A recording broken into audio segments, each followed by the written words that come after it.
안녕하십니까. 2월 10일 목요일 오전 11시를 넘겼습니다. 이 시간에는 어제 하루 종일 그리고 오늘 아침 뉴스에까지 달구고 있는 두 가지 사태에 대해서 제 의견을 말씀드리겠습니다. 하나는 윤석열 후보가 주요 일간지 등을 통해서 기자회견을 했는데 그중에 대통령이 되면 문재인 정권의 적폐 수사를 하지 않을 수가 없다. 반드시 하겠다.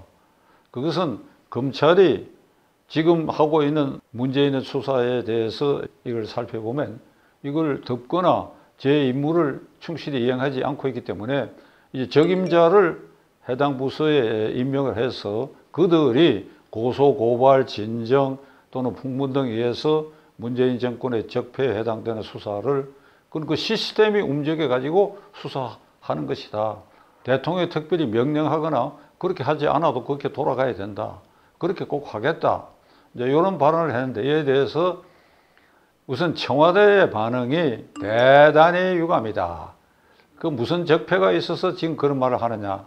이런 반응을 공개적으로 보였고 그 다음에는 문재인 정권 실세 중진 국회의원들이 벌떼처럼 들고 일어나가지고 전부 한마디씩 쏟아내고 있었어요.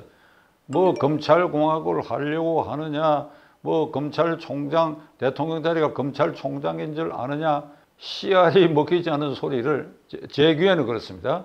이렇게 쏟아냈는데 그중에 대표적으로 윤건영 문재인 대통령 상황실장 최측근 구로구에서 당선된 윤건영 의원이 이 문재인 대통령을 이게 비호하는데 수시로 앞장서지요. 윤건영 의원이 이런 반응을 보였습니다.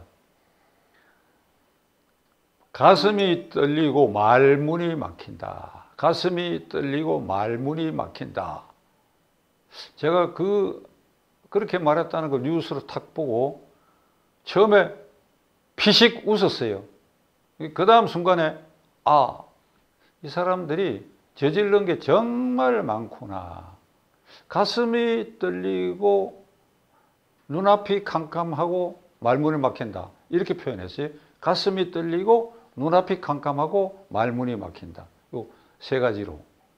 제가 피식 웃다가 다음 순간에 야, 이 친구들 정말 뭘 감추고 뭐 그럴 게 굉장히 많구나.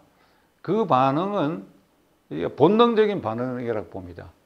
기자들이 묻거나 뭐 그런 데 대한 답을 했을 텐데 야, 윤석열이가 이런 얘기를 했다. 적폐 수사 반드시 할 수밖에 없다. 이러니까 본능적으로 말문이 막히고 가슴이 떨리고 이게 눈앞이 캄캄하다. 자, 일이 이쯤 되면 정권을 바꿔야 된다고 하는 주요한 이유를 저는 첫째로 늘 종북, 주사파친, 김정은 정권으로부터 이걸 종식시키고 더 연장시켜서는 안 되기 때문에 이건 야권 후보 쪽으로 표가 몰아줘야 된다고 이런 설명을 했는데 그게 첫째 가장 중요한 이유고 두 번째로는 이거 정말 적폐 수사를 위해서도 정권 탈환, 정권 교체는 필연적이다. 제가 이 지금 방송한 게 기록에 다 남습니다. 그래서 제가 김영삼 정권 이래에 쭉 지금까지의 그 대통령 선거에 제가 직접 참가하기도 하고 간접적으로 참가해서 누굴 돕기도 하고 이런 과정을 거치면서 정권을 이렇게 조각하는 것도 보고 그 말로도 이렇게 지켜본 사람으로서 제 현재 감각은 문재인 정권 아래서 윤석열 후보가 말하는 이른바 적폐는 가장 많을 것이다. 가장 많다. 근데 많을 뿐 아니라 질, 양면에서 가령 금액면에서도 가장 크고 또 양적으로도 굉장히 광범위하고 그럴 것이다. 참 비감한 생각이 들지만 그럴 것입니다. 그런 점에서 반드시 정권 교체가 되어야 되겠다. 우선은 울산시장 부정선거 사건을 예를 들 수가 있습니다. 그게 지금 14명이가 기소된 게 2년이 됐는데 이 법원이 재판 지금 안 하잖아요. 이게 김명수 대법원장 지시라고 볼 수밖에 없는데 법원이 재판을 안 하는데 법원이 재판을 지연할 때 이걸 빨리 촉구시키는 것이 그 검찰의 역할입니다. 검찰이 재판부에 대해서 왜 이 정의를 시정했는데 왜 빨리 신문하지 않느냐? 왜 기일을 이렇게 늦게 잡느냐? 그러고 말 안 들으면 재판부 기피 신청해서 바꾸기도 하고 이런 검찰이 자기들이 공소 제기한 것에 대해서 확신이 있으면 법정 투쟁을 검사도 해야 되는 것입니다. 근데 안 하잖아요. 그러니까 검사가 그런 점에서 직무를 포기했고 마지못해 기소했고 기소한 뒤치다거리를 하는 검사들이 이 모양이다 이게. 기소한 것은 윤석열 총장 때 일이고 다 물러나고 난 다음에 그걸 뒷받침해야 할 검사들 전부 새로 바뀌어가지고 검사가 직무를 태만히 하고 있고 법원도 의지를 상실했고 그런데 그 사건이 비서실장 턱 밑에서 스톱해 버렸어요. 그게. 그러니까 앞으로 수사 비서실장 그리고 문재인 대통령이 40년 친구인 송철호 변호사가 울산시장이 되었으면 좋겠다는 말에서 시작된 것이니까 공소장 40번 이상이 대통령이란 말이 나오니까 그 대통령까지 조사하는 것은 그건 다음 정권의 적폐수사에 의지가 있는 정권 같은 그건 당연한 일이죠. 그게. 거기까지 생각하면 윤건영 의원이 눈앞에 캄캄하고 가슴이 답답하고 떨린다고 하는 말이 나올 겁니다. 그 다음에 울산시장 부정선거 사건 외에도 대통령 관련된 것은 월성 원전 1호기 사건입니다. 대통령이 한마디 했지요. 그 언제 발전 중단하느냐. 백운규 장관이 그 말을 받아가 밑에서 아직도 수명이 있는데 좀 더 발전을 연장시켜도 됩니다. 그러니까 너 죽을 줄 알래? 그 한마디로 그냥 경제성 조작했으고 대통령이 피의 선상이 분명히 있지요. 그건 대통령과 관련된 일인데 그 외에도 지금 드러난 걸 수사를 덮은 거 옵티머스 사건의 이혁진이라고 하는 주범이 한양대학 임막 임종석 다 관련이 있는데 이트포를 통해서 붙들어 오는지 마는지 그렇죠. 신라자인 사건 라임 사건에는 어떤 의원이 거기에 관련자가 수천만 원의 돈과 무슨 뭐 양복표를 줬다 그러니까 이 국회의원이 그때는 다급했는지 기자들에게 양복표만 받았지 돈은 안 받았다 하는 그 사건과 다 덮어놨지요. 이런 게 무수히 많고 그 외에도 개별적으로 국회의원들이 어떤 기업에 가서 무슨 짓을 해가지고 돈을 굴치게 했다라든지 하는 게 제 귀에 들리는 게 막 정신이 없을 정도입니다. 이거를 이재명이가 당선돼가 그걸 전부 묻어. 그 다음에 대장동 게이트 윤석열 후보가 분명히 얘기했죠. 재수사해야 된다고 해서 재수사해야 하고 말고 야권 대통령이 당선돼가 대장동 게이트를 현재 수준에서 머뭇거리는 거 이 정도에서 끝나면 당연히 재수사해야지요. 주범이 이재명이라는 증거 다 나와 있잖아요.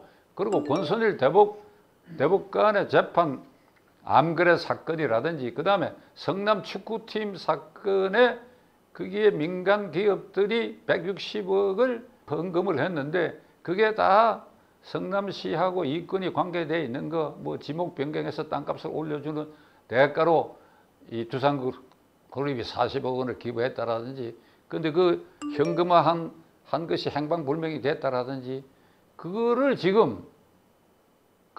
성남지청에서 경찰에서 넘겨온 사건을 뭉개고 그 지청의 차장검사가 반기를 들고 그냥 최근에 사표를 내고 그래서 검찰총장이 마지못해 진상조사를 수원지검에 명했는데 수원지검장이나 성남지청장이나 한통 속인 문재인 정권 사람들이야. 그랬더니 무슨 짓을 했느냐. 다시 경찰에 수사하라고 넘겼다.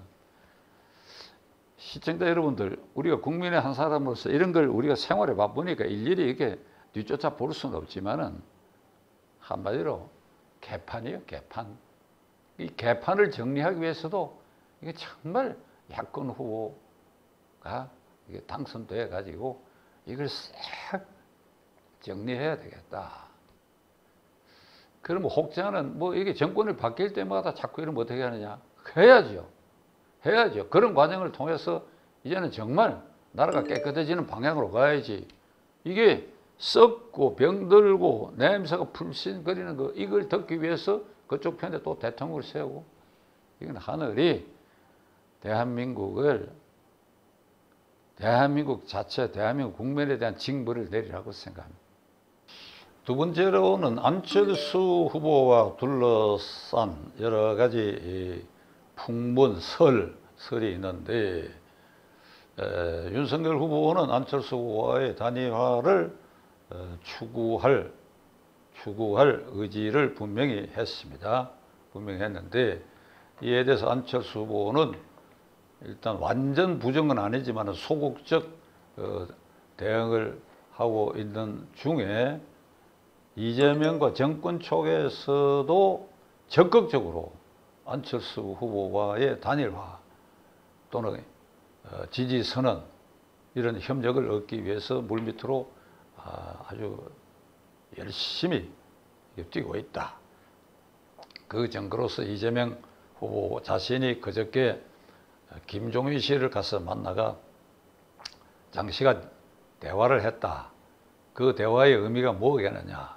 김종인 씨로 하여금 자기들 편으로 지지케 하고 국민의힘당 내부에 윤석열과 안철수 단일화를 반대하는 사람과 세력, 그 대표자는 이준석 대표지요. 이런 사람들을 더욱 부추기게 하고 그 동시에 한편으로는 안철수를 땡기고 그래서 이 안철수 후보가 지금 이게 양쪽의 이 꽃놀이 윤석열이냐 이재명이냐 여기에 서 있지 않느냐 하는 느낌을 저는 갖고 있습니다. 안철수 후보에게 말하고자 합니다.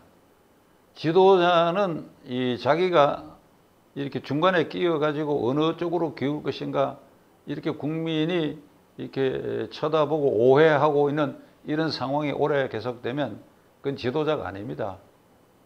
오늘 내일 좀 태도를 분명히 하세요.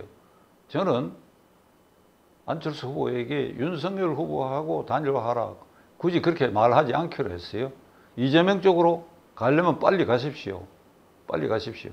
저는 안철수 후보에게 그 가능성도 있으리라고 저 개인적으로 생각합니다. 시청자 여러분들이 판단하시기에 저 개인적으로는 안철수 후보가 이재명 후보 쪽으로도 단일화하거나 지지를 할 수 있을 가능성이 있는 사람이라고 봅니다. 그 이유의 첫째는 그는 지금까지 대통령 후보가 된 이래에 문재인 정권 성격에 대해서 분명히 얘기한 바가 없습니다. 가령 제가 늘 말씀드린 대로 종북, 주사파, 친, 김정은 정권을 문재인 정권이 그 속성을 가지고 있고 이 정권이 연장돼서는 안 되겠다. 이런 말을 한 일이 없기 때문에 저는 이재명 후보와의 합작도 그는 가능성이 있다고 봅니다. 자, 시간이 없습니다. 금명간에 안철수 후보는 어떻든 1, 2, 3등 안에 들어가는 2022년 3월 9일 대통령 선거를 앞두고 그 지도자 반열에 올랐어요. 어제 말씀드린 대로 아무나 함부로 오를 수 있는 거 아닙니다. 그러나 그 올라가지고 이쪽 저쪽에 땡기고 하는 것에 대해서 즐기고 있다고 보여진다면 그건 지도자가 아니지요. 결단하십시오. 어느 쪽이든지 결단하십시오. 만일 안철수 후보가 이 종북 주사파 친 김정은 정권을 종식시킨다고 생각한다면 그건 윤석열 후보하고 탁치고 단일화해야 돼요. 탁치고 둘이 부딪혀서 윤석열 후보 네가 나를 양보하라든지 둘이서 담판을 하라 이 말이에요. 탁치고 단일화를 해야 돼요. 그것이 열보면 그쪽으로 가세요. 그럼 국민들이 이제 정리하기가 빠를 겁니다. 정리하기가 빨라요. 종북 주사파 친 김정은 편이냐 아니냐 아주 싹 가르기가 편해질 것입니다. 결단하시기 바랍니다. 끝까지 시청해 주셔서 감사합니다.